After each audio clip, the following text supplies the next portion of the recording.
Melissa is going to have a great message for something that's very relative to this kind of post-COVID environment that we're finding ourselves in. But Dr. Melissa Thompson is a consultant and coach at Success Labs with extensive experience in interpersonal communication, public speaking, and talent development. She works with individuals and companies to grow leaders, build teams, and drive results through great people strategy. In addition to her role at Success Labs, she also serves as an organizer and speaker coach for TEDx LSU since its inception in 2012, and is an adjunct faculty member in the LSU E.J. Uso College of Business. She is a sustaining member of the Junior League of Baton Rouge and serves in both local and national volunteer roles for Delta Gamma. Please help me welcome Dr. Thompson.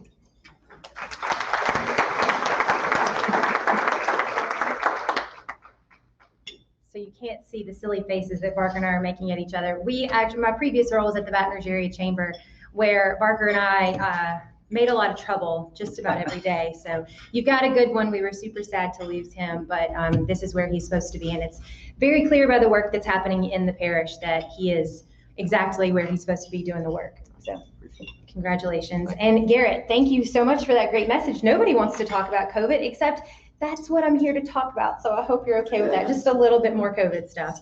So thank y'all so much for having me, and thank you to EFCU. This is a wonderful event. It's so great to see so many faces, just faces in general, just seeing other humans that don't live with me. It's really nice. I really appreciate it. I love the people I live with, but it's nice to see other people. So yeah, today we're going to talk a little bit about reinvesting in your people strategy. So at Success Labs, let's see if this will work. There we go. We are a team of consultants that work with a lot of companies all over Louisiana and the Southeast to grow their leaders, build their teams, and drive results. And we do that a number of different ways. Anything to do with getting the most out of your teams or your people or your organizations, we help with that, whether it is individual executive coaching, hosting leadership development workshops, or even strategic development, strategic planning, and succession planning. So we see a lot of what people are doing in their companies, and we see these patterns and these trends and these themes that are emerging, especially in the last year. And I just wanted to come and share a few things that we are seeing from our perspective. Nothing that I'm sharing today is new. It's just a good refresher, and it might elicit a great conversation if somebody else is doing something really great that someone else can learn from. So if I start with some workforce trends, these are the front pages of a couple different newspapers from the last 20 years of catastrophic events that have turned our lives upside down. We had 9/11, and then we had Hurricane Katrina. And then we had, I know this is really sad, so keep going, it's hopeful, I promise. Then we had the financial crisis, and now we are hopefully on the tail end of this pandemic. And if you are my age, which I see there are a few people that are probably close to my age, and I know a couple of people are close to my age, these were all pivotal moments when we were supposed to be making big life changes. So for me in particular, I graduated high school the year of 9/11. I graduated LSU the year of Katrina. I was graduating grad school in the financial downturn of 2008. And now I just recently bought a home and I'm trying to build wealth. So all of these major life events that have turned our world upside down, they have impacted all of us. But it's no wonder that people are not hitting the milestones, especially young professionals are not hitting the milestones that they were supposed to be hitting. To our peers, I saw an article that came out today that millennials are not teenagers or young professionals, super young professionals. If you're going to complain about those people, that's Gen Z. Millennials, the oldest millennials are actually 40. So if you're still complaining about millennials, wrong generation. But they have 4% of the wealth that our peers had. So like my parents at this point in their life had 21% of the wealth, and now millennials only have 4%. So we are lagging behind in every metric, and this is your main employer base, right? So as we continue going through here, all of these things happen, all of these catastrophic events, all of these things that turn everything upside down. We at Success Labs call that a VUCA. It's a term that's been around since the 80s. We've been talking about this for about the last 6 years, and no one's really been paying attention to us saying like, this is what a VUCA environment looks like, and this is how you need to prepare for it, and this is how you need to get out of it. But suddenly, with the pandemic, everybody's like, what were you talking about with VUCA? Can you come help us with that? But a VUCA environment is essentially something where it's super volatile, it's very uncertain, it can be very complex to understand, and it's ambiguous, making it very hard to understand what's going to happen next. So what this means for business, because this is the important part, right, for y'all, things are changing fast and often in very big ways that we can't even fathom. Let's see, about 14 months ago, not everybody in this room had a Zoom account, right? Not everybody knew how to do anything hybrid, virtual and in person. We didn't know what rules were coming next. Everything changed for us. It's also, VUCA environments are also very difficult. It makes it difficult to predict the future, even in the short term. We can't talk about what we're going to be doing next week because we don't even know what we're going to be doing next week, where we're going to be, how we're going to be functioning as an organization. There are many factors that can affect everything, and things are hazy, fuzzy, and not clearly defined, right? This, I promise we're getting to the hopeful part in just a little bit. But in a nutshell, our world is super, super messy. And so we have to make sense of it, especially for our employees. And that's what I'm here to talk about today. So, okay, COVID-19 has been the accelerator for everything. We've been preaching for about 20 years in this industry, in talent development industry. You need to start thinking about how you train your young professionals. We've been talking about building succession plans. We've been talking about how if you're developing too much talent at the top and not paying attention to the bottom of your pipeline, things are going to get awkward really quickly. COVID-19 has been the accelerator. I'm just thinking about anecdotally with my group of friends, the number of my friends who have changed jobs in the last 14 months because everything became magnified. Whether you liked something or not, you made big decisions even in the middle of a pandemic when there was so much uncertainty. People are leaving jobs in droves. I read a recent article about the number of teachers that are quitting the teaching profession, right? So what happens when we see these large chunks of people leaving? COVID was the accelerator for all of the turmoil. Just a couple other little facts just to know who we're talking about when we're talking about our employers. By last year already, millennials made up 50% of the workforce and Gen Z already made up 24%. And that number is obviously only going to grow, and they're a larger generation than millennials. So here's one, if you'll bear with me on this nerdy part, I have one little nerdy thing. I love this stuff. I love learning about human behavior, why people make the decisions that they do. But most of you have probably heard of Maslow's hierarchy of needs. I use this as a way to layer on, Maslow's hierarchy of needs is essentially a way to understand people's motivations, why they behave the way they do, what makes them make a decision, and when they make that decision. And we can look at that a couple different ways. So there's different layers: the physiological, safety, social, esteem, and the one at the top that's kind of hard to read, that's self-actualization. When we think about this in terms of just the basic human function, human needs, physiological would consist of food, water, sleep, and warmth. These are the basic needs of a human, right? And so we have to, in order to move up this triangle, up the hierarchy, we have to make sure that this is set first, that we have this accomplished or taken care of before we can move to the next thing. So safety comes in the form of security, stability, freedom from threat. Social is where we switch from just the basic needs to more of the emotional needs. So that's affection, love, and belonging. Esteem is where we get into self-respect, prestige, and status. And then self-actualization is really hard to achieve for most humans because we spend so much time in the bottom 4 of the triangle. But when we feel very fulfilled is when we can have growth, advancement, and we can be creative in whatever we're doing, whether it's our lives, our jobs, our families, whatever that looks like. So what I want to do is layer on, what does this look like when we're making decisions about where we work, our career decisions? So on the other side, I'll talk about how people are motivated. The physiological needs in the workplace are related to pay.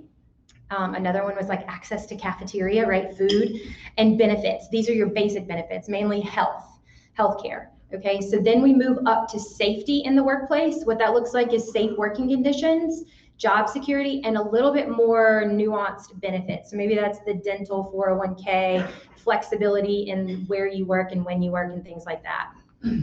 The social aspect, which has taken a really big hit the last 14 months, is the work relationships and professional associations.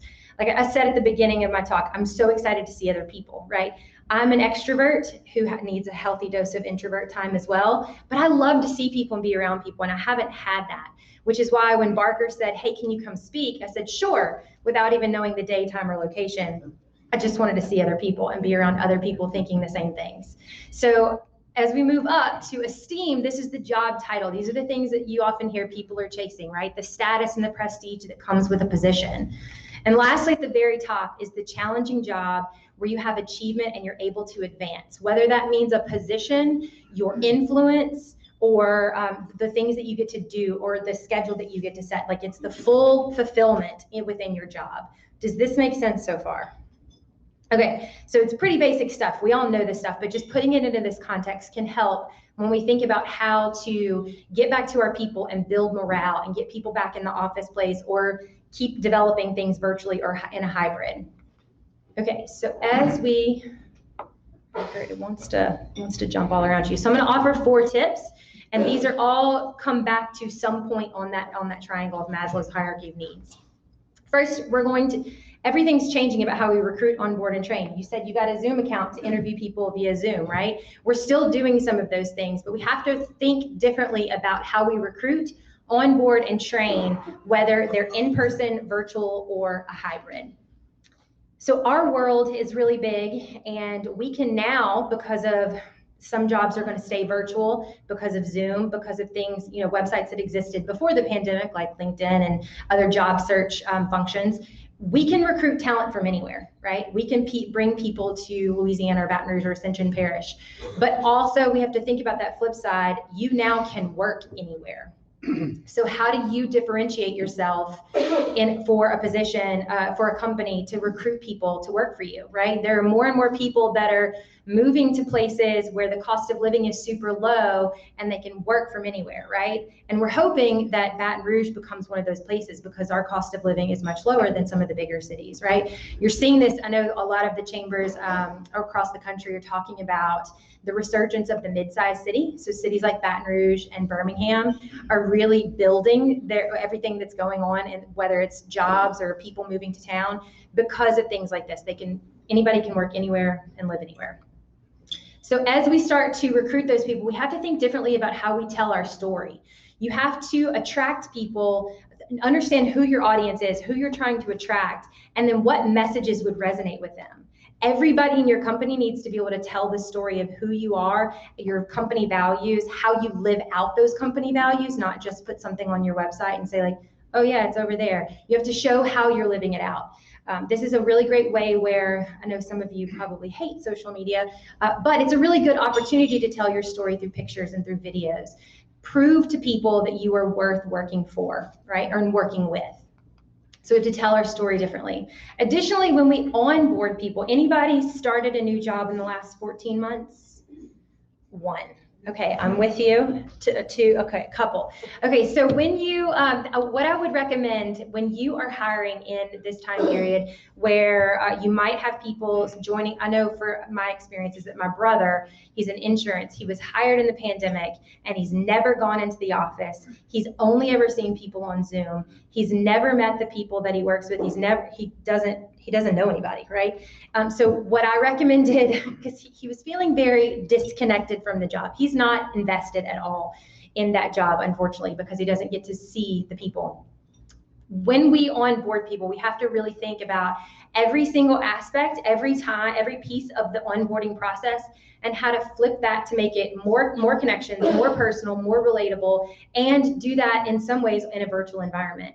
So if you're thinking about the things that happen on the first day, somebody usually greets you at the front office or the front desk and says like, oh, welcome, and we're so excited to have you. Let me show you to your office or cubicle. This is where the bathroom is. This is where the coffee machine is. This is the button you have to push to make the copier work. Here's where we get coffee. Everybody can have coffee. And this is kind of where we hang out to eat lunch and we all get to know each other. You've got to figure out what the virtual version of every piece of that process is to make sure they're onboarded. And some of y'all are nodding like, yes, this might help, or maybe you're really good at this already. We'll have a share time in a little bit. But think about all the different ways that you can welcome them in quickly. This is an example of that. This is a roster that you can create in a spreadsheet where you've got your people, their functions, their contact information, when they want to be contacted via email or text or whatever, and then the hours, because with a hybrid working environment, people are working all different hours. We're trying to be more flexible. It's very important to be as flexible as you can be. I realize not every industry can be flexible, but when we do have that flexibility, make sure that people know when they can reach out to somebody. And then the last column is just something for fun, right? Just to know who you can talk to about golden doodles named Tallulah, because that's my dog, or that I'm really into Peloton classes and I took one before I came here. If you like Peloton, come chat with me, right? That's something to connect on, because we don't have that inner office like chit chat, right, anymore in either in a virtual or a hybrid environment. So this is an example of one thing you can do there. Another thing that I want you to think about is how you communicate as you bring in people or go back into the office. We are missing, this is a quote that I love. My colleague says this every presentation she gives, and I stole it from her. Efficient communication is not always effective communication, especially when getting to know someone. When you are getting to know people, when you are building trust in your teammates, when you are trying to understand how your boss communicates with you, or what they're really asking for when they ask for a favor, efficiency is not our friend. It takes a long time to build those relationships, and what kind of communication can you engage in to make sure that people are connecting with each other, right? So is it that you have Zoom calls or coffee chats, or everybody go to a park and have lunch one day just to get to know each other and out of your little spaces and in your little rat race that we're all in, right? Kind of taking the blinders off and connecting with the humans. One thing that's really important to remember is that if you are in a hybrid or virtual environment, and we'll probably have some sort of hybrid or virtual environment for the foreseeable future. Hopefully, the goal is 100% back in person, right? But there's always going to be this element of like, I need to work from home today. So when you have those kind of opportunities to connect with others, we don't have the water cooler chat anymore or the coffee pot chat. So we have to double down on our efforts to connect with others, setting up time, putting something on our calendar, making it known that connecting with your team members and your teammates is super important to you. Put it on your calendar and make it a regular thing, and don't skip it. When you skip those regular check-ins, those feedback sessions, whether it's just a check-in weekly or maybe it's a quarterly review, you're telling them that the work that they do and the person that they are is not important. And that is the last thing that we need to do. If you think about where we are on Maslow's hierarchy, we need those social connections and we need that feedback so we can know how to grow to move up that triangle. Does that make sense? Okay. Next, think about the ways that you build community. This is another part of the Maslow's hierarchy of needs, the way we connect with others. This is a time where it's really hard to get everybody together, and unless you have the budget to rent a large space like this. So think about all the different ways that you can get together safely. One thing that we've been trying to do with our team is at least monthly, we get together to learn something or to do something for someone else. So recently we went to a museum that has been shut down and not had a lot of visitors, and so their budget is really crunched. We went to go learn from them, and we had a private tour. Previously, we went and volunteered together because that's something that we can do to help someone else. Our nonprofits, our businesses, everything's picking back up, right? But our nonprofits are still feeling the squeeze. And it's very important for us to take care of our people who take care of others. So figure out if there's a way for your team to volunteer together as well. It's a really great community building exercise. Makes people feel connected and makes people feel a part of something bigger than themselves. Additionally, if you want to get people, well, I'm motivated by this. I don't know about everybody on your team, but one way to motivate others is to make it a game. If you tell me it's a game or a race, I'm going to be in it to win it, and I'm going to try to beat you as quickly as possible. That's just the way I'm motivated. So anytime there's an opportunity to make something a game, whether it's just a fun activity or if it's actually that you have a dashboard with metrics on it where everybody can kind of see the leaderboard, don't tie it to a work, like a job. Don't tie it to performance, tie it to something that's just for fun in the office. We did this at the Baton Rouge Area Chamber, and I can't remember if we were on the same team or not. It was who could get the most leads for new businesses to sign up for BRAC. And I think you lost. Yeah, I was not good at that. Yeah, he was, yeah. I didn't talk about that in my interview for this job. Yeah, that's the only thing he lost at the Baton Rouge Area Chamber. No. But if you make it a game, it makes it super fun. We had a competition. We even had, one summer, the last time the Summer Olympics was around, we had Olympics in the office. So every sporting event was a different fun thing, and we had like a leaderboard on the dry erase board to see who was going to win the gold medal, and it got us really connected, and we had a lot of fun. We were doing something silly, but we were bonded together. And in fact, the year that we were both there where we were doing things like that, we had 0% turnover. Not a single person left our company, because we didn't want to leave our friends. We didn't want to leave the work that we were doing. And then Barker left and ruined it for everybody. Yeah. Yeah, I left right after him. So he just opened the door, and then everybody, yeah. Don't tell Adam Knapp that. Okay, so then also the last tip is to plan for the future. We are hopefully on the tail end of things, and we are starting to see light at the end of the tunnel. From medically speaking, economically speaking, we are moving forward. Things are happening. We are able to be together. Our businesses are open. Things are going well for a lot of people. But this is a really good point in time to think about what your plan is for the future. So this is a great opportunity to, maybe there's some mentoring that needs to happen within the company, making sure that people, as we're coming back in, they're recognized for the work that they did and the transitions that they helped drive when it went virtual. This is a great time for reverse mentoring as well. So if there's an opportunity, something that somebody did in your company that's really great, ask them to teach the upper level team members what they did, teach them a skill. So it's reverse mentoring. That's a really great way to build relationships and make that level from like the executives to the frontline workers not seem so far apart and connect on a friendly level, right? You can also, let's see, this is really slow. This is a great time to think about your talent pipeline. We are, like I said, we're about to have the majority of the boomers out of the workforce. Gen X usually gets avoided because it's always a boomers versus millennials thing. So Gen X is still in the workforce. Millennials make up the most part of it, but very soon Gen Z is coming right behind them, and they will make up the biggest part. So who are the people in your companies that you need to go ahead and start training now to get them ready for that 5-year level up or the 10-year level up? Start at an earlier point in the pipeline, because it's too late if you're trying to address something that's further down the road. Start as early as possible. And we're seeing this as evidenced by the calls that we get at Success Labs. We get probably a call a day to come do one of two things. Will you come help us do strategic planning, because we need somebody else to come in and help and just kind of oversee that. And secondly, we've got a bunch of people in the company that we know we need to get them to the next position where they're middle managers, and we need them to start thinking like executives. Can you come help us? And so those are the two things, the succession planning and strategic planning. Those are the two things that we're seeing every single day companies are asking us for. So go ahead and start having those conversations, especially if you're a business that's family owned and operated, or if you've got executives that have been there for forever and they should have retired 10 years ago. It's probably a really great time to talk about succession planning.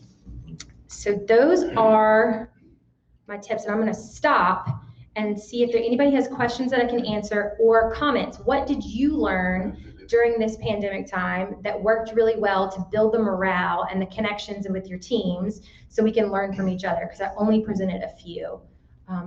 Who would like to share? Somebody has to start. I don't know your names, or I could call you. Okay, great, thank you. Sure. My name is Mark Vincent. I'm with Rebel Graphics. We do large format printing. And one thing, shortly after the shutdown, we realized that we're an essential business and that we were going to keep the doors open, so to speak. I would coordinate with key employees in different divisions: graphic design, production, customer service. I was getting all the emails funneled to me, and we quickly saw that we needed to pivot, we needed to change, and there was just so much negativity out there and just despair and all of that I thought we had an opportunity to not only showcase what we can do from a positive message, but also as a team building thing. And it was through a webinar that, of course, it was the millionth webinar that I did not want to attend. I was over it. I'm also an extrovert. And I got the idea to get the team together and start creating all these inspirational signs and messages. And so we just started printing, and they all had different sayings. It was in the shape of our logo, but it didn't have our logo on it. And we just spread them out. all throughout Baton Rouge, and it was just one positive thing that we did. So, I mean, like many of us here, I'm ready for all businesses to start opening, get everyone back there, start doing more networking, and let's go. Yeah, y'all did really great. You do great work, period, but you did really great work the last 14 months. I remember there was a story about the signs that y'all printed. Weren't they around the lakes, maybe? Yeah, that was really great. That boosted the morale of other people that you don't even know. So thank you for doing that. Who else wants to brag on something that they've done or something that failed? Anybody done something that just completely flopped? Yes. Well, what company are you from? I'm Brigitte with Serpro. We actually work with Yeah. you for their sanitation. I'm on the opposite end. We were busier because of COVID. I only stayed home 1 week when they realized that we were all essential. So between COVID and the hurricane in Lake Charles, Hurricane Orange Beach in Pensacola, then back in Lake Charles for another hurricane, then the ice storm, our crews were just 24/7 all the time. So what I did, because I have I'm not management, but I have a good relationship with our crews, I would call or text them and say, hey, I'm thinking about you. I appreciate what you're doing, because I count on them to make me look good. Right. And so I was doing it. So some of the other cells and other management started doing it because I said, yeah, so-and-so said this. And they were like, when did you talk to them? I said, well, I texted them last night when they got back to the hotel. So you can reach out and let somebody know that that they're doing their job and they're doing the best they can. Right. So yeah, or just text them and say, are you doing okay? It doesn't have anything to do with work, right? Those little bitty text messages can go a long way. And it's not that complex of a thought, right? Just to text your people, but it's something that we put off because it takes too much time and it feels flowery to some people, but that matters. The bosses that check on you, you want to keep working for them. You want to keep working with them. You don't want to leave a boss like that. Yeah. What else? Somebody else have a hand? I got a question about, so employee morale. So Yes. I mean, obviously a ton of companies, just whether they were shut down or reduced production, had to furlough employees. Well, a lot of those companies have brought furloughed employees back, but then those same employees know that there are other employees that weren't them that they kept on, didn't keep them on. So how do you you encourage them like, hey, you are important to this company. It was just by necessity that we had to furlough you. That is a really tough question because, okay. Did anybody experience that? Has anybody brought anybody back on? No? Okay. So the first thing that I would do. They can fire anybody. Yeah, so, no. I mean, well, furlough. It's not furlough, fire. yes. So that is a tough thing to do because you're signaling to them that you could not afford to keep them on, and then you do bring them back on. And so it makes a person feel dispensable, easily dispensable. And I think the thing that you have to do there is repair the relationship first, like almost as if you're repairing a friendship, right? Repair that relationship and build the trust again, and be very transparent in the explanation. If it helps to show the person the spreadsheet of how they had to make the decision, or it's never easy. I know several friends worked at the LSU Foundation, and they recently had to fire a lot of people, a lot of really good people, a lot of people that are still struggling to find jobs a year later. And there are a lot of hurt feelings in the moment. And in fact, I have a great friend of mine who was asked to apply for a position that was open at the LSU Foundation. And her response was, why would I go back there? Right. So I think that some care and attention to the relationship and honest conversations, that would be the place that I would start. And then figure out what they're motivated by and what would help them ease that transition back into the office place. So if it's that they need to understand that it's a business decision, show them how you made the business decision. If it's, if you had to like flip a coin or like draw numbers, I wouldn't tell them that. That's super awkward, but does that help a little bit? Okay. Yeah. Yes, you had a question over here. You purchased a Peloton. We'll talk about that. I want to know who your favorite instructor is. Oh yeah, Alex is great. He yeah. Must be. He's really great. His last name is Toussaint too, so you gotta love a Louisiana last name. Okay, any other comments, questions, concerns, things that you learned? What we did is we opened it up to all of our employees, and we accommodated the ones that wanted to be home, and we accommodated the ones that wanted to be in the office. And we made policies based on that, and it was extremely productive. Yes, I've seen several memes lately or funny video, like little TikTok videos coming out where it's the HR person announcing that, okay, we're open back up. We expect everybody to work back in the office starting June 1. And the different reactions from the different types of employees. And like one of them's like, I quit. One of them's like, I'm already packing my stuff. Like, where do I go? When do I get my badge? And then some people are like, I really don't want to, I don't know, I could go either way. I think you're going to see that, especially in bigger cities, you're going to see a lot more companies getting rid of their office. So I don't envy commercial real estate agents because there's going to be a lot of change in that regard. But I think there's always going to be a need for space for people to connect. So whether you keep your office or not, whether you rent access to a conference room, you're still going to want to see your people. So yeah, I think that's a really great way to be, is just flexible is the name of the game, right? Meet people where they are in the stage of life that they're in. Okay, anything else? Well, I've got this little QR code on here. If you open your camera and aim it at that QR code, if you would like to connect, it automatically takes you to your email, and then you just click send, and it sends me an email saying, hey, I'd like to connect.